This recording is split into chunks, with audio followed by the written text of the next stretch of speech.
ಸಿದ್ದರಾಮಯ್ಯ ಸಾಹೇಬ್ರು ಮೈ ಹುಷಾರಿಲ್ಲ ಅಂತ ಎಲ್ಲರಿಗೂ ಗೊತ್ತಿದೆ. ನೀವು ದಲಿತರ ಹಣ ಲೂಟಿ ಮಾಡಿದ ಅದಕ್ಕೆ ಹಿಂಗಾಗಿದೆ. ಏನ್ ಮನುಷ್ಯ ಮಾನ್ಯತೆ ಇದೆಯಾ? ಪತ್ರ ಬರ್ತಿಲ್ಲ, ಗೊತ್ತಿಲ್ವಾ ಮೈ ಹುಷಾರಿಲ್ಲ ಅಂತ? ಈ ಸ್ಥಿತಿ ಬಂದಿದ್ದು ನೀವು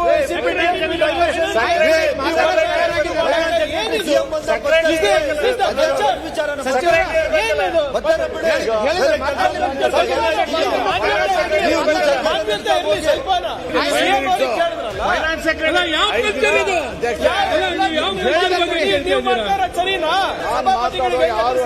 ಸರಿನಾ? ಯಾವುದು ನೀವು ಹಿಂಗೆಲ್ಲ